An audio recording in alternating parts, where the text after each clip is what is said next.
Hello guys, once again welcome to my channel Learn with AKN. So in the last video I had taught you about diffusion. So in this class let us see about osmosis, the continuation of the diffusion. So yeah, this is another topic which is very important in your whole MBBS course. So osmosis, what is osmosis? The basic definition just says that the movement of molecules across a semi-permeable membrane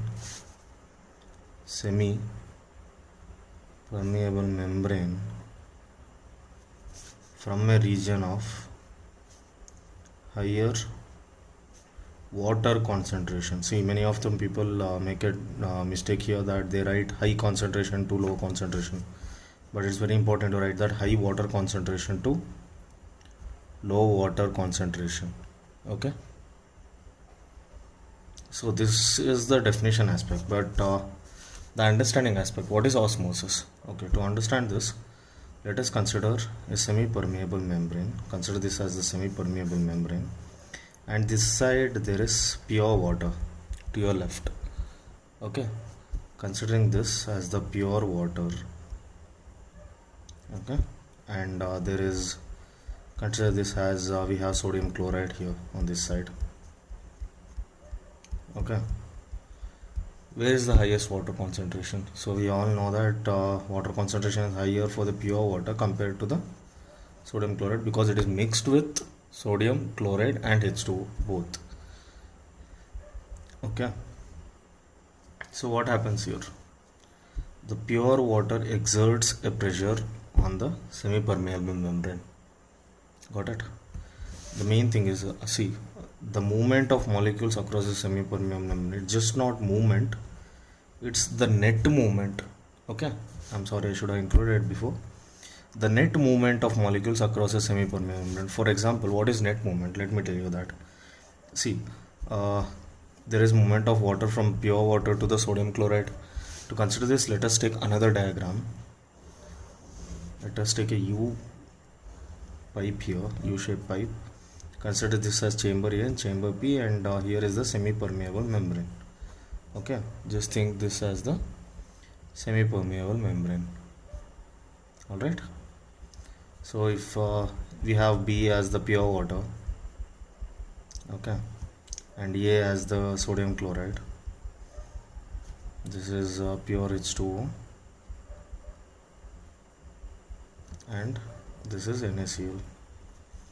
So there happens the movement of molecules from high water concentration to the region of low water concentration, that is from chamber B to chamber A. So what happens at some point of time, this both the movement stops because the pressure becomes equal, and as the net movement occurs from B to A, the pressure becomes equal and the flow stops at some point of time. You can see that the rise in water in the chamber A is more than chamber B.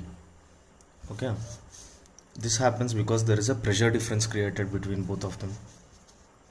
So when this pressure difference is created, this happens first of all, osmosis happens because a pressure difference is created. See, normally there, compared to the surroundings, there will be 100 times the volume compared to the surroundings in a typical cell. Considering this as the cell, there will be 100 times inside it, but still there will be no pressure difference inside, hence there won't be any movement of the molecules inside or outside. But once there is a pressure difference created between inside the cell and outside the cell, osmosis tends to happen. So this is when the pure water molecules get inside and the cell begins to swell up. So this is the main concept. Okay, so also this is osmosis. So now the next thing that comes is what is the importance of this osmotic particles. See, osmotic particles, many people will just by heart this as what is osmolality, what is osmolarity. Actually this is not very much important in university point of view, osmolality and osmolarity. But to understand this, because anytime this may come as an MCQ, and more than that, our main point view is that you have to understand the concept. So yeah, what is this osmotic? Why is this osmotic particles important? See, from the from the time we are studying in high school, we know that kinetic energy has the formula of mv square by 2. What is mv square by 2? See, each and every particle, for example, there is a particle, consider this as an artery, at least an artery. Okay, so there is blood vessels, and artery is a blood vessel, artery, and we have RBC, WBC, platelets and everything, and we have some particles also like molecules and stuff. These molecules, every molecule tends to have a mass, a velocity, right? So these molecules with some energy hits the wall. Okay, hits the wall. Consider this, that there is an osmosis has to happen from inside to outside the cell, outside to inside the cell, and consider this as the semi-permeable membrane. So what happens? By the mass and by the energy in which it strikes is what it depends on, right? How much the molecules tends to pass through the semi-permeable membrane. So this is why osmotic particles are important, so that we know that what is the pressure against the membrane that has been put on. Okay, because larger the particles, greater the mass, greater the kinetic energy that it's gonna exert on it. Okay, so this one thing you have to remember is that this doesn't depend on the mass of the particles, it depends on the number of particles. Always remember this. Number of particles is what osmotic pressure depends on, not the mass of the particles. Okay, so what is osmolality?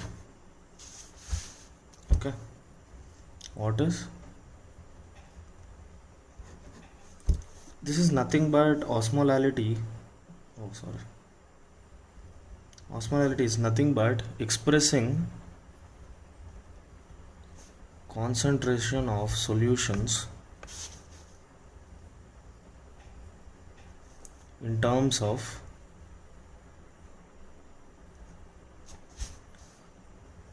number of particles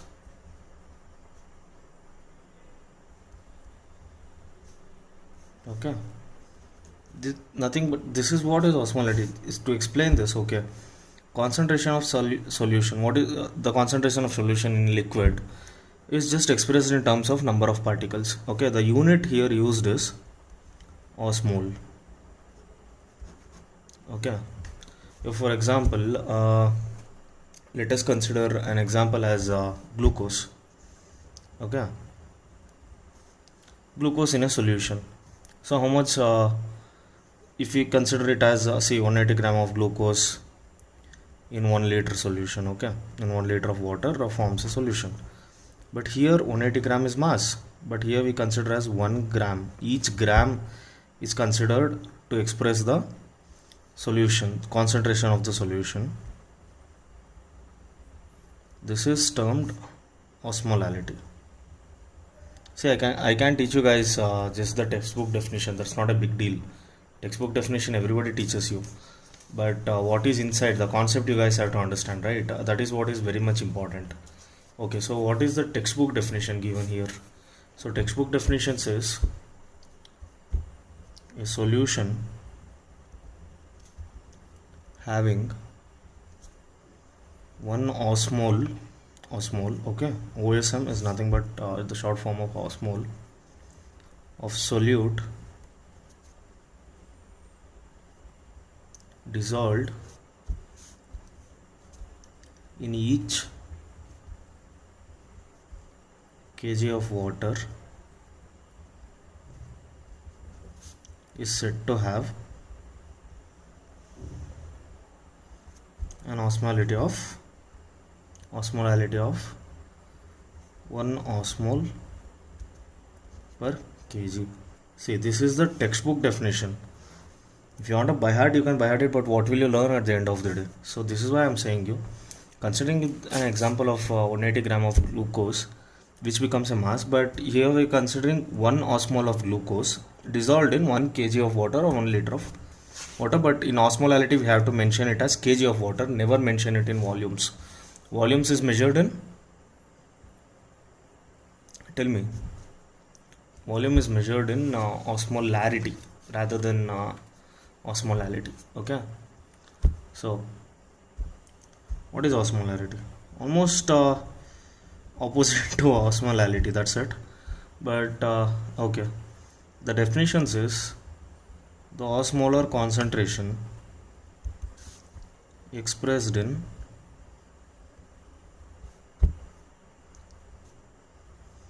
osmoles per liter of solution. Okay, so listen, this is the difference. Here we are measuring it as per liter, and here we are measuring it as per kg. Okay, this is the difference between osmolarity and osmolality. And strictly speaking, if you want to just take it, this is nothing but osmoles per liter of solution. This is it. Here what will I say? Osmoles per kg of solution. So this is it for the osmosis. There will be if by any chance in your internals, not in the university exams but in your internals, they may ask you difference between osmolarity and diffusion, or difference between facilitated and simple diffusion, as we dealt in the last class. Okay, these are the most asked questions, and all these osmolality are asked as an normally as a MCQ questions.